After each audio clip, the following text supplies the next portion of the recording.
Okay, so what are some of the struggles that you faced being a young Black entrepreneur, especially a woman as well, starting Ballet After Dark, and how did you overcome those? And you know, maybe you could even let us into what some of the things that you're facing now, even.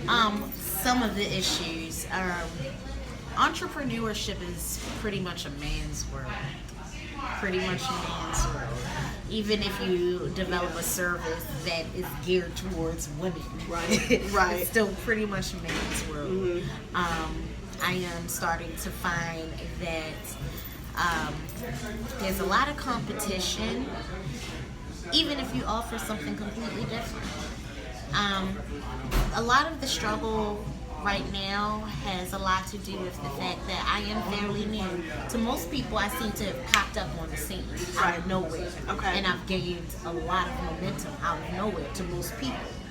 Most people don't know I've been doing this for 26 years. Most people don't know that I've probably taught their children, over the last few years. Most people don't know they've probably actually seen me perform, do backup for somebody, this, that, and the other. They just not putting two and two together. Not putting it together. Mm-hmm. So one of the most difficult things has been trying to get people to give me a chance as a fitness professional, because first of all, a lot of people expect you when you're brand new, when you're up and coming, they expect you to have everything already put together, laid out. Right. And being an entrepreneur is all about making mistakes. Oh, you're fine. Absolutely. It's all about learning from your mistakes. It should be on the top It's all shelf. about recovering from your mistakes. All of it. Whereas in ballet is strictly about perfection.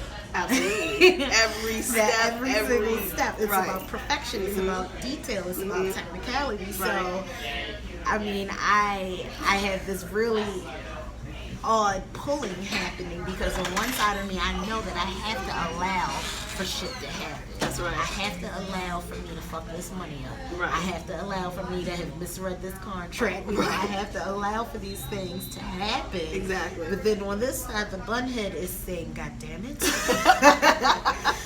God damn it, if you let this happen again, right, tomorrow you are going to wake up and you are going to be perfect, and right. everything is just going to be perfect. So there's an internal struggle that I have with that. But as far as the external things go, I mean, a lot of this struggle has a lot to do with finding the right place to house your program. Yeah. Because of what my interests are with my business, right. I am not interested in buying something right now. Okay. I don't want to be tied to one place that much, because what I've created is so beneficial to so many women, so many places. I want to be able to take it and to move as around. many places as possible. Okay. So kind of like a pop-up thing? Like concierge service, right. yeah, like okay. consistently offering workshops and master classes and things like that. Right. Eventually I'll grow to a point in my life where I want to have, stationary locations. Okay. Not right now, though. But a lot of the struggle has been trying to maintain consistency, try not to give in to a lot of clients, because a lot of people, especially people of color, when they see you're doing something, the immediate expectation is, okay, well, they're going to give me a break. Right. Or, they're going to give me a That's the discount. sad part about it. We always want a discount, and it's kind of not helpful to us. I mean, it's different when there's a mutually beneficial relationship. Right. For example, if you are also a business owner and say, hey, if you give me a discount on one of your classes, I will promote your classes at my restaurant, or something like that. That's different, but it has to be mutual. it has to be mutual. It just has to be. Yeah, and I'm finding a lot of us, not only are we not willing to give our own people a chance without us proving ourselves to each other, but once you have realized that we do have this product, this service to offer you, you won't pay full dollar for it. Right. Even if it's cheap. Right. And I did a lot of market research when I set this up.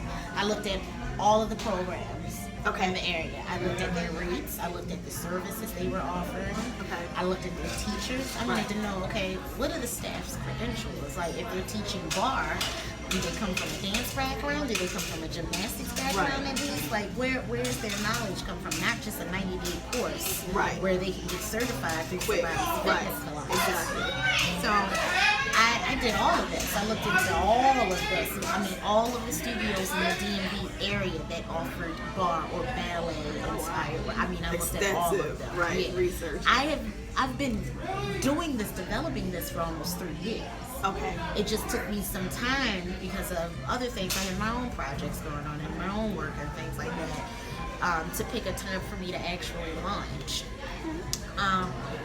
Another struggle that I think I'll always have as an entrepreneur is constantly coming up with ways to maintain interest. Yeah. Constantly. Yeah. And because people will buy the memberships. Right. They'll buy them. They'll spend hundreds of dollars on the memberships, but Right. then that doesn't mean they'll show up. Right. The idea of doing something new is exciting. Absolutely. But then when you wake up in the morning and it's Yeah. 6:30, Right. and, you might have to get to your bar class at 7:30 Right. in the morning. And that's just how the fitness thing that's works. just how- We just normally do you really want to do this? Right. Exactly. So, I mean, that has been a struggle too. But all in all, these are all things to be expected. Absolutely. And I'm new. I'm new. I haven't even had my LLC established for a whole year yet, even though I've been in the game for some time. Okay. So it's still fresh. I have gained a lot of momentum in this short period of time, Great. and a lot of people don't around. But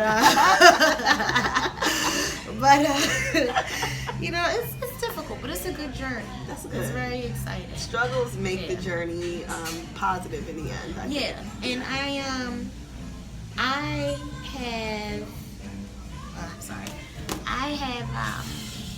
I've met a lot of people who have reiterated to me that what I'm doing is important. What I'm doing, it does matter. Not to give up. I've had ladies who've purchased memberships and say, look, I'm just purchasing this because I want to support you. I'm not going to be able to get there anytime soon, but I love what you're doing. Here you go. I'll use my classes eventually, not right now. Then I have some women who will come to class, they'll do like their free trial, and they'll be like, boom, you know what, let me write you the check right now. They'll come next week. Won't see them again. Right. But then, they'll still keep a loyal following on Facebook and, things like that, and let me know that they're proud of what I'm doing. They're still supporting me. They just physically, it's very difficult. Life gets demanding, especially when you throw fitness into the Yeah. aspect of it, because fitness, although for most of us it should be mandatory, people can easily write it off as this is optional. Right. So Especially when dealing with women. Right. Because we are breadwinners, We're we are jugglers, we're mothers, doing we a million are wives. things. That's right. We gotta clean the house. I get off at 6 o'clock Right. in the evening. I go pick the kids up. I gotta make them dinner. Right. When am I gonna have time? Right. Right. So, and I understand that. Right. And since I understand that, it leads me to switch things up okay. regularly. Okay. Because I have to keep up with the women. The women don't have to keep up with me. That's right. So that's why since I've started, schedules have changed. Right. I was gonna Locations say have that. changed, Yeah. Okay. things like Just that. to adapt Just to to- adapt. I want them to come to me. It's Right. not the other way around. Right. So I am going to make myself more accessible. I'm going to make myself adaptable. And that's been a struggle, just learning how to move with the bumps. Right. Learning how to go with it and learning to stay motivated and to stay encouraged. Because a lot of things have happened that probably could have easily Discourage been you. like, what, bitch, you need to wrap this Right. up. Because this is a mess. Like your Right. brother keep telling my brother's a dancer too. He's in London right now. Oh, cool. My brother tells me every time he calls me from another country, you need to come on, bitch, get on one of these boats, get on this Right. tour, and let's go. Right. And I'm like, nah, I Like, can't. I I've gotta- started yeah. something. Like you don't Yeah. understand. I know you don't Yeah. understand because But- you're out here living this life. People recognize, and people have been telling me that because I use nudity as a platform for women to liberate themselves. Right. Which I totally believe in. Being your naked self, that is We the were truest born you can naked. be. Right. We were born this way. Absolutely. Our parents were this way when they were making us. Right. Why should we have any type of shame associated with this when we want to stand bare in all of our glory? Exactly. Why should I be shamed because I happen to have a six-pack when I'm bare? But then 3 years ago, when I was 180 pounds, Right. if I would have did this, you would have been praising me. Right. You would have been clapping for me for Right. being great. Right. For being courageous. Right. But I was unhealthy. Right. Okay? Right. Right. I couldn't get up the steps. Right. Without feeling like I was going to have a heart attack, even though I am a classically trained ballet Right. dancer. Right. But me back then doing this, bearing myself to the world would have made me brave. Me being underweight, me being less curvy, would be considered me accepting and loving myself, and I'd be congratulated for that. But since I stand on this platform where I speak from a healthy disposition, from a healthy body, I'm met with all of this hate. Because what reason do I have to speak out against anything? I'm normal. I'm normal. Exactly. And then, so Why- now right. just people equate it to, oh, Yeah. it's just attention seeking at this Exactly. point. And that's really not the But what case. do you know that I had to go through up To to get this there. Do Right. you understand how brave I have to be? How courageous I take my clothes off in front of strangers, Right. like regularly. Right. So it takes a certain level do you of, understand? and they don't even get that. They Just from don't looking get at the it. photos, they don't Right. get that, and they don't want to understand that, and They that's a don't- problem. And I think most of them look at the pictures and they see that I'm doing something different, Right. but they don't want to. They don't want it to. They don't want to admit to themselves Right. that the sister is out here making a positive change. Right. You know, she's out here. Yeah, she makes it, but you don't really see anything. But she's doing it for a reason. There's a Right. message Behind it. everything. Correct. Everything. Correct. Awesome. Yeah. Okay. Misunderstood. Right. That's a big one.